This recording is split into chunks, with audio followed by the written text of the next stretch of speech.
आगे बढ़ने की प्रक्रिया में काम किया। अब हम कितना आगे बढ़े हैं, कितना हमने काम किया है, ये समीक्षा का विषय है। और ये राज्य अधिवेशन के हम कहाँ स्टैंड कर रहे हैं और अभी हमें कहाँ जाना है, इस पर भी मंथन करना हमारे कार्यकर्ताओं के लिए जरूरी है। तो ये राज्य अधिवेशन आंदोलन खड़ा करके और इस देश की सामाजिक, राजनीतिक, आर्थिक व्यवस्था को बदलकर, इस सामाजिक व्यवस्था परिवर्तन को करके बदलाव लाकर ये साबित करेंगे कि हम गद्दार नहीं हैं। ये हमारे लिए मकसद इसलिए नहीं है क्योंकि इस देश में हम स्थायी परिवर्तन चाहते हैं। वामसेफ संगठन अपने पुरखों की विचारधारा के अनुरूप वो व्यवस्था परिवर्तन चाहता है कि जिसमें स्थायित्व हो, वो ऐसा समाज करता है। लेकिन अब समय चिंता का नहीं, चिंतन का है और एक्शन का है। हमारे साथ जो हो रहा अन्य सभी ताकत से मजबूत होती है और विचार तब तक पूरे नहीं होते जब तक उन विचारों को प्रसारित करने वाला कार्यकर्ता हिम्मत नहीं आता। तो हम उम्मीद करते हैं कि इस मूल निवासी सम्मेलन कोऑपरेशन कमेटी के द्वारा राष्ट्रीय स्तर पर भी, राज्य स्तर पर, जिलों स्तर पर, ब्लॉक और तहसीलों, यहाँ तक कि गली नुक्कड़ के संगठनों को भी अपने साथ लेकर ये भावना निर्माण करने, तो घर में एक महिला भी अपने रसोई में रखे उस सामान को किसी कोने में डाल देती है, देखा जाएगा कुछ काम आए तो ठीक है। तो ऐसी हालत इस देश में हमारे संविधान की सत्ता में बैठे हुए लोगों ने की। अंदर से इतना भयभीत हुआ कि उसके हाथ में संविधान और जबान पर संविधान के कसीदे पढ़ने उन्होंने शुरू कर दिए। ये किसी व्यक्ति की ताकत नहीं, ऐसा नहीं हुआ होता तो आज इस देश की सत्ता और व्यवस्था में हमारे देश का मूल निवासी समाज शासन कर रहा। इन धोखेबाज, अगर ये गौर कर लिया होता, निर्माण होगा क्या केवल राजनीतिक लोकतंत्र से वो स्थापित होने वाला है? क्या लोकतंत्र है और हम चाहते हैं इस देश में लोकतंत्र स्थापित हो तो क्या हो सकता है? नहीं हो सकता। इसका मतलब सीधा सीधा ये है कि अभी तक हमने समझा ही नहीं कि सामान्य है कि ये नहीं है। बाबा साहब कहते हैं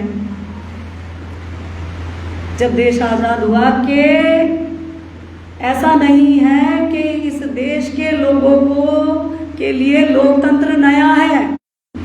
मेरे बहुत सारे साथियों ने वो वज्जीगणों की कथा सुनी भी होगी, तो तथागत बुद्ध ने कहा उसको आप पढ़ना। मैं उस पर ज्यादा डिस्कशन नहीं करूंगी क्योंकि समय कम है और दूसरा सत्र भी हमें शुरू करना है। मनोवृत्ति, कैसी मनोवृत्ति?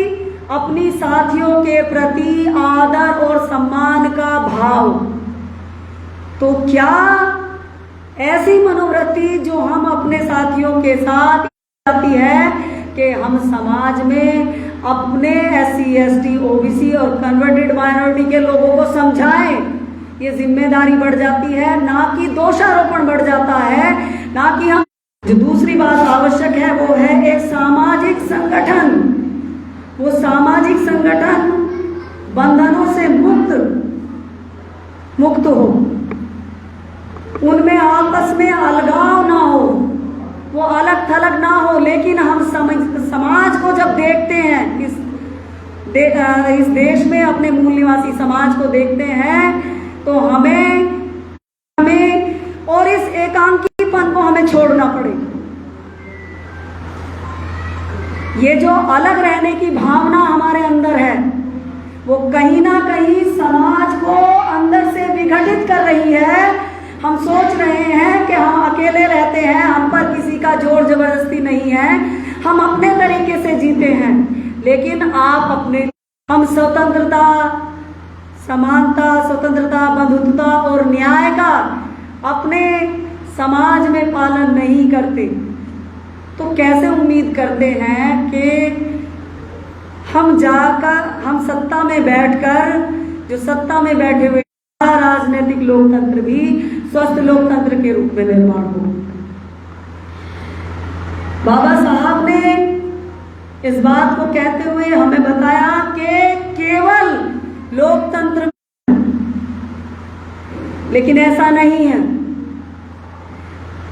सरकार, क्योंकि ये सरकार जहां से निकल रही है वो खेत, वो ये समाज है, और इसी समाज से निकलकर वो प्रतिनिधि उधर आकर जब बैठे, लेकिन यदि हमारा समाज ही उस तरह निर्माण नहीं हुआ है तो सरकार का स्वरूप क्या होगा, ये हमें सोचना चाहिए। ये चर्चा हम क्यों कर रहे हैं? हम चर्चा इसलिए कर रहे हैं कि क्योंकि इस देश में जिस दिन से संविधानवाद की बात शुरू हुई है, यदि हम भी दुश्मन की तरह व्यवहार करने वाले और उसी बीमारी से ग्रसित रहे तो हम समाज और सरकार को अलग अलग समझेंगे, और इस समाज की समस्याओं को हम कुछ उद्देश्य लेकर चल रहे हैं और वो हम चाहते हैं कि वो सरकारें पूरी करें। ये तभी हो सकता है जब समाज जिसमें की वह सरकार है उसकी बुनियाद भी प्रजातांत्रिक हो, मारता है, और शासित वर्ग का कभी उसमें भला नहीं होता। अगर हम चाहते हैं कि इस देश के मूल निवासियों की समस्या का समाधान हो तो इस बहुत सारे महत्वपूर्ण बिंदुओं पर नजर डालती है। अगर हमने इन्हें भी याद रखा और समझा और समाज को प्रबोधित किया तो हम बहुत सारी समस्याओं का हल कर लेंगे। बच्चों का भविष्य निर्धारित ना हो और वो लोग धर्म की बात करें तो ये न्यायपूर्ण नहीं लगता। पहले इस देश के इतना डरा दिया कि हम भी सोचते हैं कि हमारे धर्म की सरकार हो। इस धर्म की आंधी में इस की बात करना बेईमानी है और देश की जनता को धोखा देना। यदि हम ऐसी बात या ऐसी कल्पना कर रहे हैं तो इसका सीधा मतलब है कि हम भटके हुए लोग हैं और हम दुश्मन द्वारा जो निर्धारित एजेंडे हैं हम उस पर चल पड़े हैं, हमें अपने लक्ष्य का पता नहीं है। तीसरी भूल हम ये करते हैं कि किसी सरकार, आपने अपने बच्चों को सुख सुविधाएं दी लेकिन उसको सामाजिक लोकतंत्र की वो समझ, वो उस व्यवस्था में नहीं पला। इसी कारण जब वह प्रशासक भी बनेगा तो इस मूल निवासी समाज के लोगों के लिए काम नहीं कर पाए।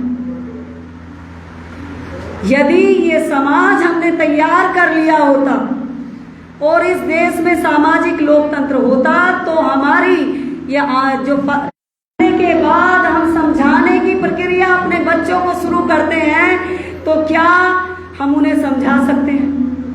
नहीं समझा सकते। ये काम हमें शुरुआती दौर में ही शुरू करना होगा, और जब ऐसा होगा कि प्रशासक हमारे होंगे तो सरकार उसका मामला नहीं है। इसीलिए ऐसा होता है कि एक वन क्लास अधिकारी भी जब मंच पर खड़ा होता है तो विषय को छोड़कर इधर उधर की बातें, उसकी जड़ों को मजबूत करना हम कार्यकर्ताओं का काम है।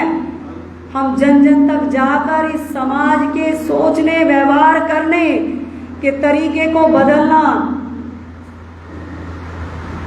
और संविधानवाद के विचार को स्थापित कर, यदि हम कर पाए, अपने पुरखों की विचारधारा को स्थापित कर पाए, तभी बढ़ सकते। एक गलती और हमसे होती है कि जब लोग यह समझ बैठते हैं कि प्रजातांत्रिक सरकार को चलाने के लिए केवल प्रजातांत्रिक प्रणाली काफी है, तो ये हमारी गलत सोच है।